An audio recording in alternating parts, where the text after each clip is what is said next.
Rencana untuk membunuh Yesus. Hari Raya Paskah dan Hari Raya Roti Tidak Beragi akan mulai 2 hari lagi. Imam-imam kepala dan ahli-ahli Taurat mencari jalan untuk menangkap dan membunuh Yesus dengan tipu muslihat. Sebab mereka berkata, jangan pada waktu perayaan, supaya jangan timbul kerebutan di antara rakyat. Yesus diurapi.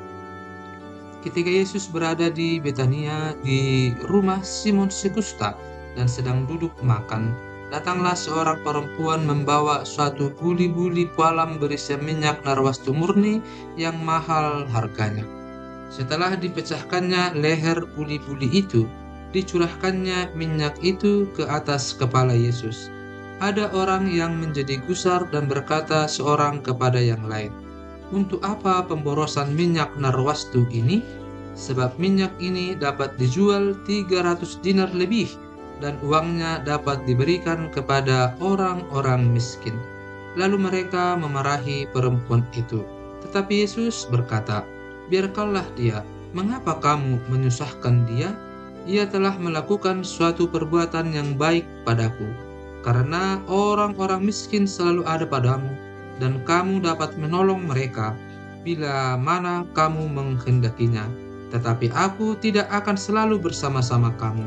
Ia telah melakukan apa yang dapat dilakukannya. Tubuhku telah diminyakinya sebagai persiapan untuk penguburanku. Aku berkata kepadamu, sesungguhnya di mana saja Injil diberitakan di seluruh dunia, apa yang dilakukannya ini akan disebut juga untuk mengingat dia. Yudas mengkhianati Yesus. Lalu pergilah Yudas Iskariot, salah seorang dari ke-12 murid itu, kepada imam-imam kepala dengan maksud untuk menyerahkan Yesus kepada mereka. Mereka sangat gembira waktu mendengarnya, dan mereka berjanji akan memberikan uang kepadanya. Kemudian ia mencari kesempatan yang baik untuk menyerahkan Yesus. Yesus makan Paskah dengan murid-muridnya. Pada hari pertama dari hari raya roti tidak beragi, pada waktu orang menyembelih domba Paskah, murid-murid Yesus berkata kepadanya, ke tempat mana engkau kehendaki kami pergi untuk mempersiapkan perjamuan Paskah bagimu? Lalu ia menyuruh 2 orang muridnya dengan pesan, pergilah ke kota, di sana kamu akan bertemu dengan seorang yang membawa kendi berisi air. Ikutilah dia, dan katakanlah kepada pemilik rumah yang dimasukinya, pesan guru, di manakah ruangan yang disediakan bagiku untuk makan Paskah bersama-sama dengan murid-muridku? Lalu orang itu akan menunjukkan kamu sebuah ruangan atas yang besar yang sudah lengkap dan tersedia. Disitulah kamu harus mempersiapkan perjamuan Paskah untuk kita. Maka berangkatlah kedua murid itu, dan setibanya di kota, didapati mereka semua seperti yang dikatakan Yesus kepada mereka. Lalu mereka mempersiapkan Paskah. Setelah hari malam, datanglah Yesus bersama-sama dengan ke-12 murid itu.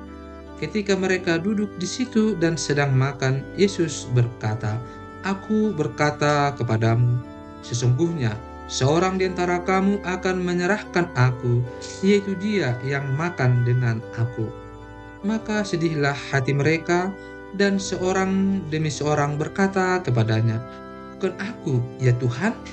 Ia menjawab, orang itu ialah salah seorang dari kamu yang 12 ini, dia yang mencelupkan roti ke dalam satu pinggan dengan aku.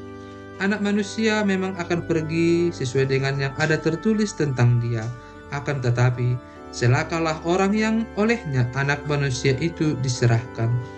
Adalah lebih baik bagi orang itu sekiranya ia tidak dilahirkan. Penetapan perjamuan malam. Dan ketika Yesus dan murid-muridnya sedang makan, Yesus mengambil roti, mengucap berkat, memecah-mecahkannya, lalu memberikannya kepada mereka dan berkata, ambillah, inilah tubuhku. Sesudah itu ia mengambil cawan, mengucap syukur, lalu memberikannya kepada mereka, dan mereka semuanya minum dari cawan itu. Dan ia berkata kepada mereka, "Inilah darahku, darah perjanjian yang ditumpahkan bagi banyak orang. Aku berkata kepadamu, sesungguhnya aku tidak akan minum lagi hasil pokok anggur sampai pada hari aku meminumnya, yaitu yang baru dalam kerajaan Allah." Petrus akan menyangkal Yesus. Sesudah mereka menyanyikan nyanyian pujian, pergilah mereka ke Bukit Zaitun. Lalu Yesus berkata kepada mereka, "Kamu semua akan tergoncang imanmu, sebab ada tertulis, Aku akan memukul gembala dan domba-domba itu akan tercerai-berai. Akan tetapi, sesudah aku bangkit, aku akan mendahului kamu ke Galilea." Kata Petrus kepadanya, "Biarpun mereka semua tergoncang imannya, aku tidak." Lalu kata Yesus kepadanya, "Aku berkata kepadamu, sesungguhnya pada hari ini, malam ini juga, sebelum ayam berkokok 2 kali, engkau telah menyangkal aku 3 kali."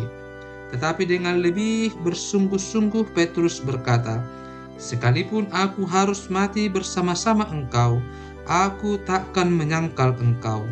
Semua yang lain pun berkata demikian juga. Di Taman Getsemani. Lalu sampailah Yesus dan murid-muridnya ke satu tempat yang bernama Getsemani. Kata Yesus kepada murid-muridnya, "Duduklah di sini sementara aku berdoa."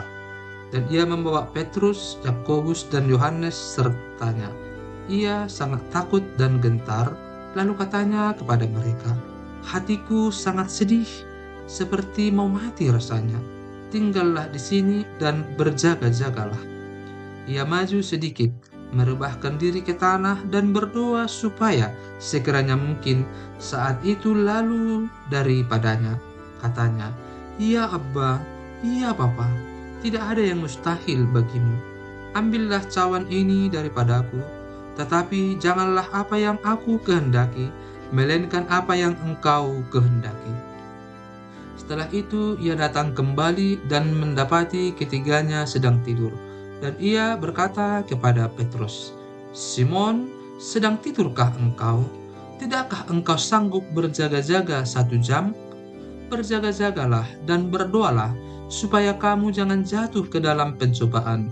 Roh memang penurut, tetapi daging lemah." Lalu ia pergi lagi dan mengucapkan doa yang itu juga.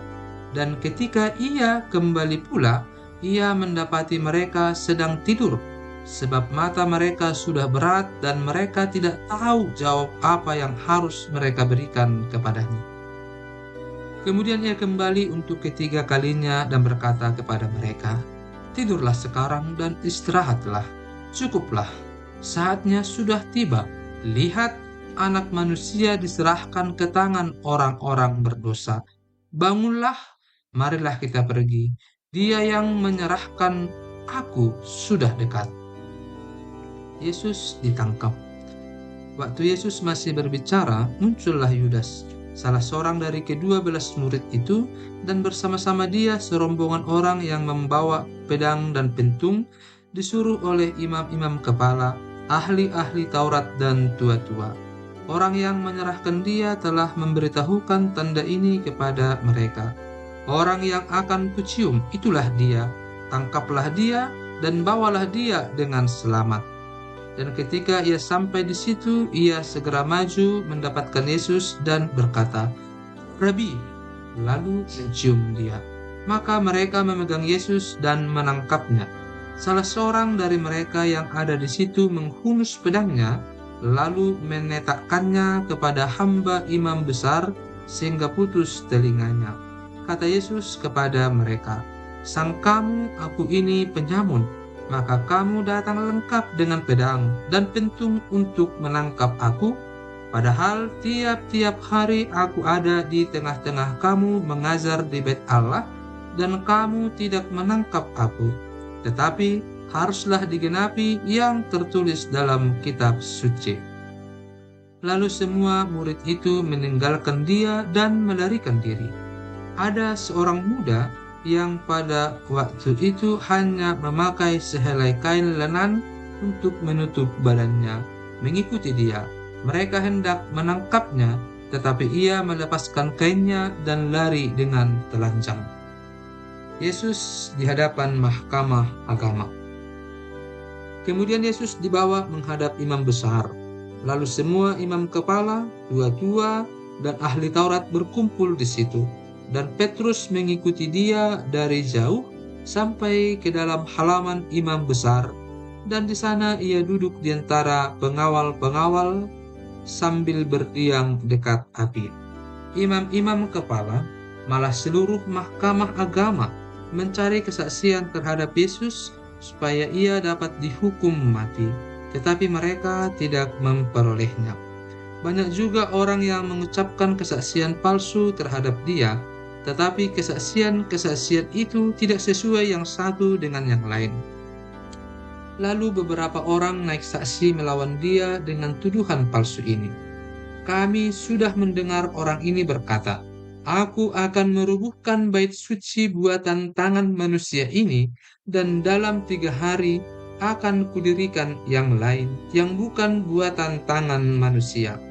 Dalam hal ini pun, kesaksian mereka tidak sesuai yang satu dengan yang lain.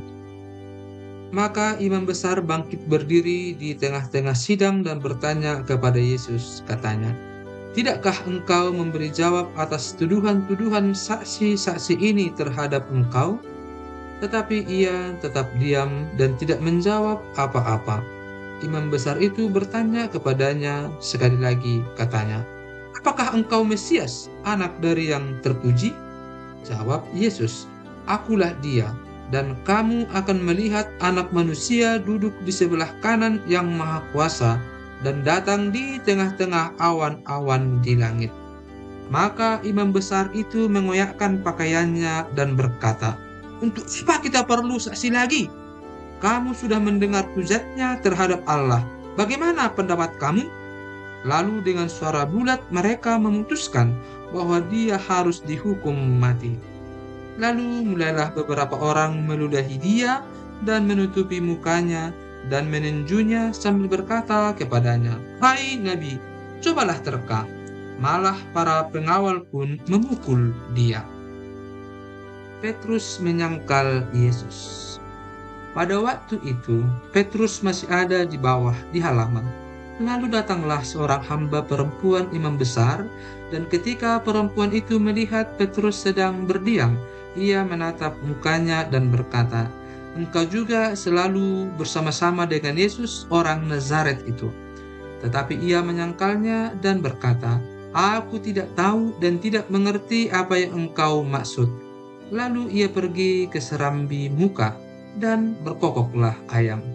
Ketika hamba perempuan itu melihat Petrus lagi, berkatalah ia pula kepada orang-orang yang ada di situ, "Orang ini adalah salah seorang dari mereka."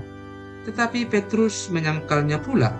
Tidak lama kemudian, orang-orang yang ada di situ berkata juga kepada Petrus, "Engkau ini pasti salah seorang dari mereka, apalagi engkau seorang Galilea."